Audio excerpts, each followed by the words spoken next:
Hello friends, आज हम करेंगे practical problem number 7।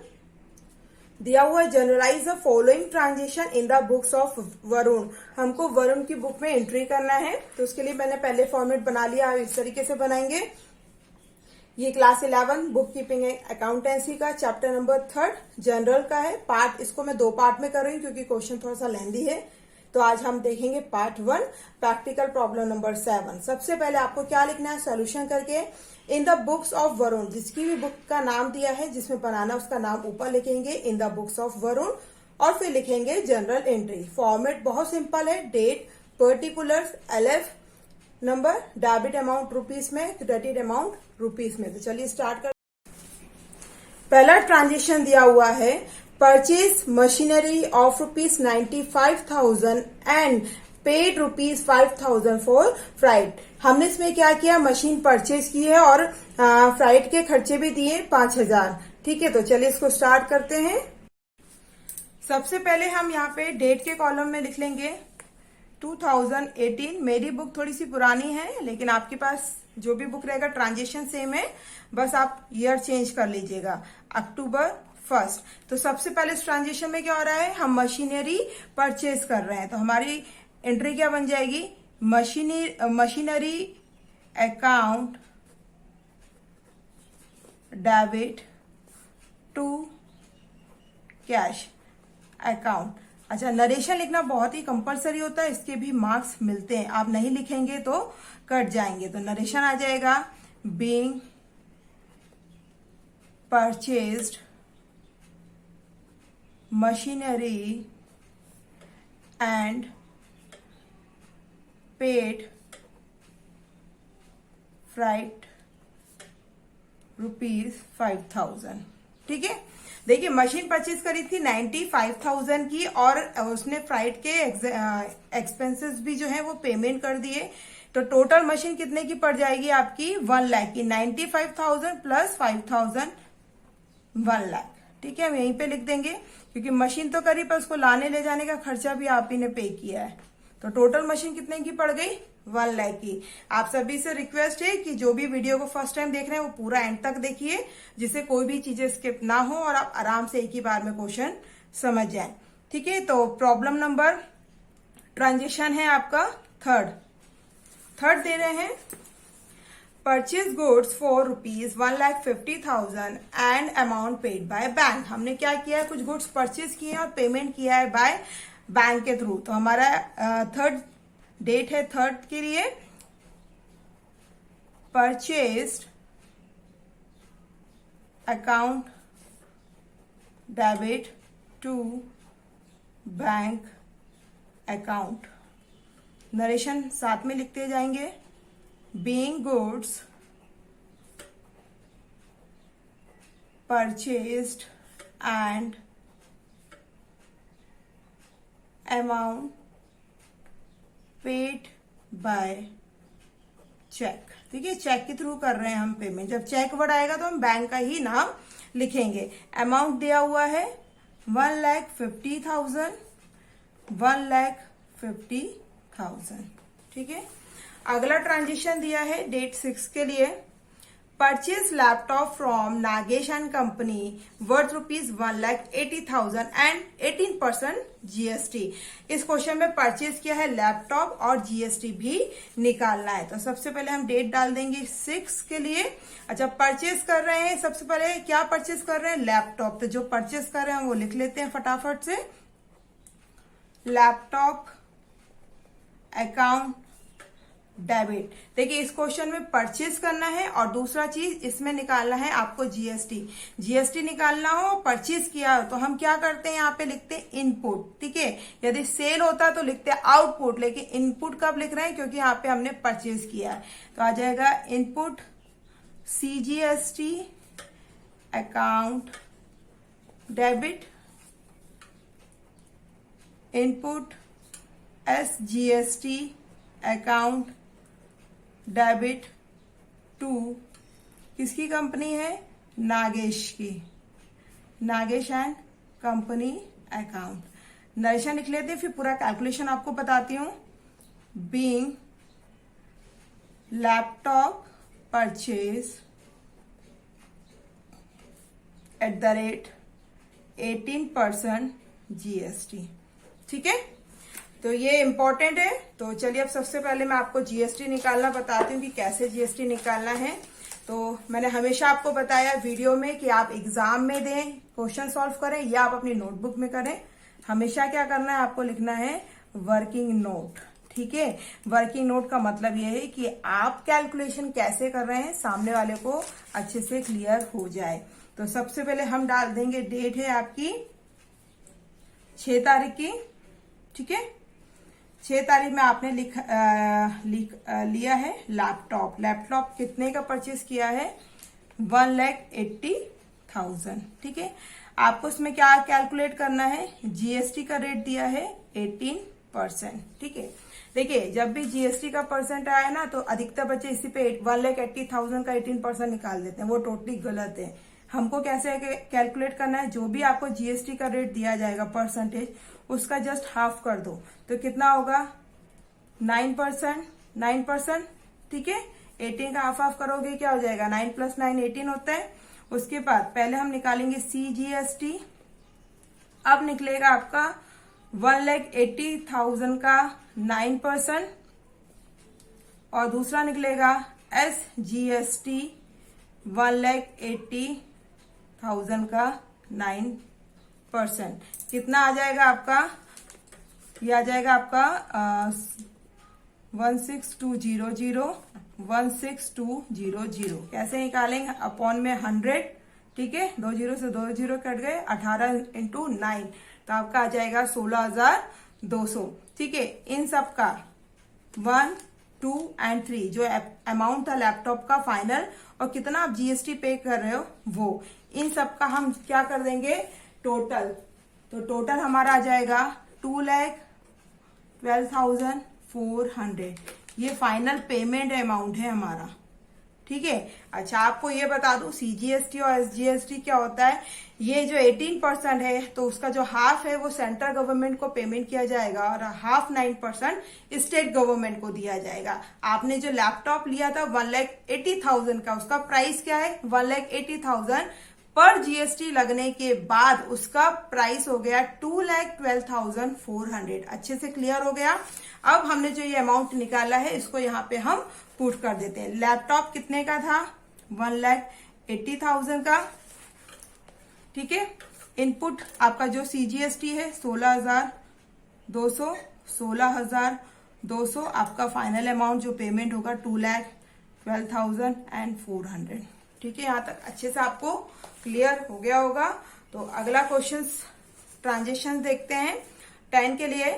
Paid into bank of Baroda, बहुत इजी है। तो सबसे पहले हम डाल देंगे डेट 10 के लिए। तो क्या हो रहा है, बैंक ऑफ बड़ौदा में हम क्या कर रहे हैं, पैसा डिपॉजिट कर रहे हैं, है ना, बैंक ऑफ बड़ौदा। तो हम यहाँ पे बैंक भी लिख सकते हैं या फिर नाम दिया तो ठीक है, bank of Baroda. Account debit to, हम क्या कर रहे हैं कैश के फॉर्म में देंगे ना पैसा, टू कैश अकाउंट। तो क्या जाएगा, being cash deposit into bank. Narration क्या लिखेंगे हम, being cash deposited into bank. ठीक है, कितना अमाउंट दिया हुआ है 70,000। देखिए नरेशन लिखना कंपलसरी होता है। नरेशन होता क्या है, नरेशन कुछ नहीं, जो ट्रांजेक्शन दिया उसी का शॉर्ट फॉर्म में आपको लिखना है। आपको नहीं समझ में आए कैसे लिखना है तो आप उसी को लिख देंगे तो मार्क्स मिल जाएंगे, नहीं लिखेंगे तो मार्क्स आपके कट जाएंगे। अगला देखते हैं, अगला ट्रांजेक्शन दिया है 12 के लिए, 12 October. Paid for rent ₹4,000 and commission ₹3,000। हम पेड कर रहे हैं, पेमेंट कर रहे हैं तो सबसे पहले डेट डाल देंगे। अक्टूबर के लिए है ये आपका, तो सबसे पहले क्या आ जाएगा, रेंट पेड है एंड कमीशन पेड है। तो यहाँ पे हमारा आ जाएगा rent account debit commission account debit to. किस फॉर्म में पेमेंट करेंगे, कैश में। Cash account debit. अमाउंट दिया हुआ रेंट का 4000 और कमीशन का दिया हुआ है 3000। टोटल हो गया आपका कैश में 7000। नरेशन हम लिख देंगे being rent and commission paid. ठीक है, अगला ट्रांजेक्शन दिया है, ट्रांजेक्शन 15 है। Brought good from Tushar company limited ₹1,20,000 at 12% GST and paid 1/2 amount by RTCG, यानी कि वो बैंक के थ्रू ही पेमेंट है।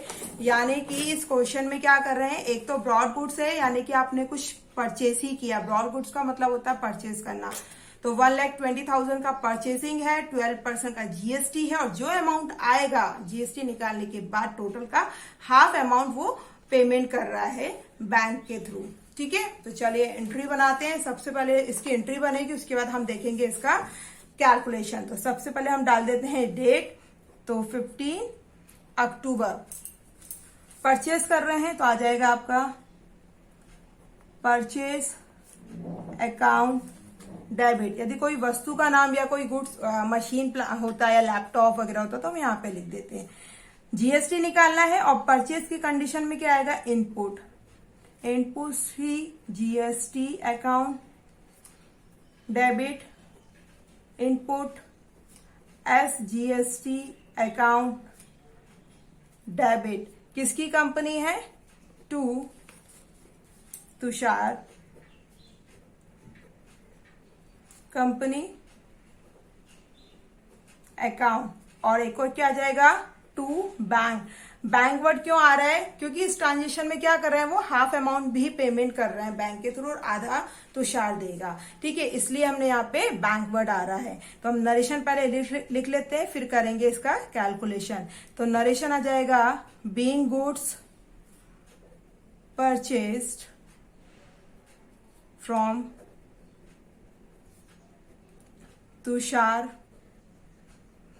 एट द रेट, कितना परसेंटेज दिया हुआ है, 12% जीएसटी दिए है। ठीक है, जीएसटी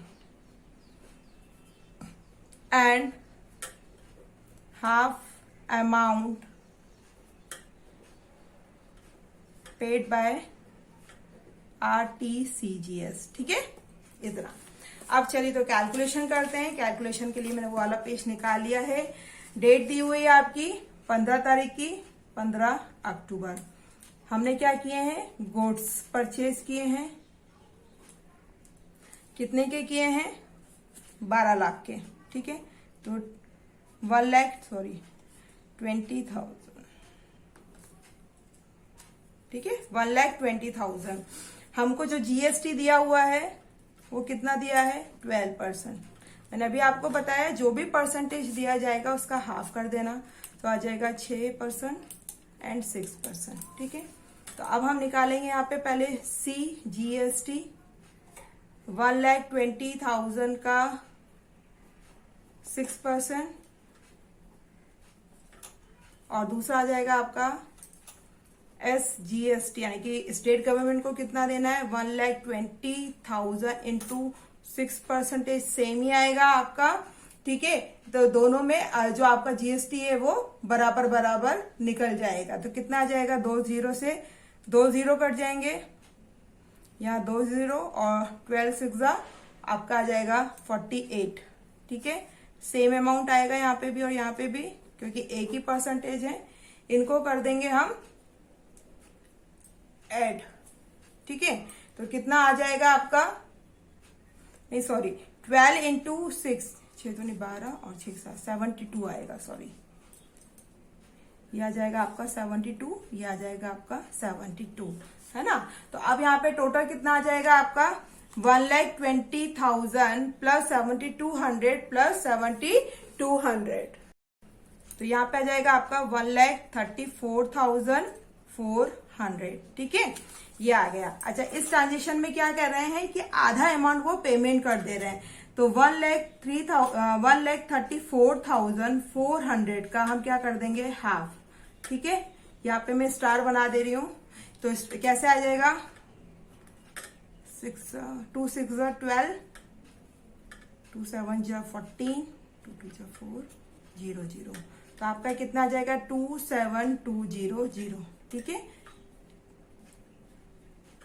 ठीक है, इसका वो हाफ पेमेंट कर रहे हैं तुषार और हाफ क्या कर रहे हैं बैंक के थ्रू।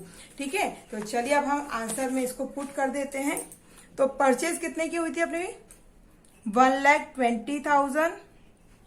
ठीक है, आपका जीएसटी में कितना आया, 7,200।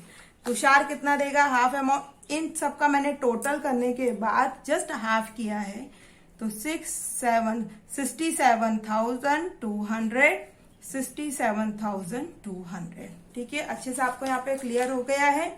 अगला ट्रांजेक्शन दिया हुआ है 16। ठीक है, इस वीडियो का ये लास्ट ट्रांजेक्शन है क्योंकि वीडियो लंबा हो जाएगा, इसका मैं पार्ट 2 में आगे का बताऊंगी। तो 16 दिया हुआ है, cash purchase ₹50,000 amount paid by cheque. बहुत इजी है, तो हम डाल देंगे सबसे पहले अक्टूबर 16 सॉरी। ठीक है, अक्टूबर 16 का क्या है, purchase account debit to bank account. Amount कितना दिया हुआ है, पहले अमाउंट भी लिख लेते हैं, 50,000। ठीक है, नरेशन आ जाएगा आपका, being goods purchase and amount paid by cheque. ठीक है, चेक के थ्रू हम पेमेंट कर रहे हैं। तो यहां तक आई होप आपको अच्छे से क्लियर समझ में आ गया होगा। इस क्वेश्चन से रिलेटेड यदि कोई क्वेश्चन हो अभी तक यहां तक जो समझाया है, तो आप कमेंट सेक्शन में कमेंट्स करके पूछ सकते हैं, और अगले वीडियो में मैं इसके आगे का पार्ट 2 करके मैं इसमें पूरा वीडियो अपलोड कर दूंगी, आप वहां से आके देख सकते हैं। और जो भी मेरे चैनल पे फर्स्ट टाइम आए हैं, प्लीज चैनल को लाइक कीजिए, शेयर कीजिए और सब्सक्राइब कीजिए, और बाजू में बने हुए बेल आइकन को जरूर प्रेस कीजिएगा, जिससे मैं जो भी वीडियो डालती हूँ उसका नोटिफिकेशन सबसे पहले आप तक पहुंच जाए। Thank you.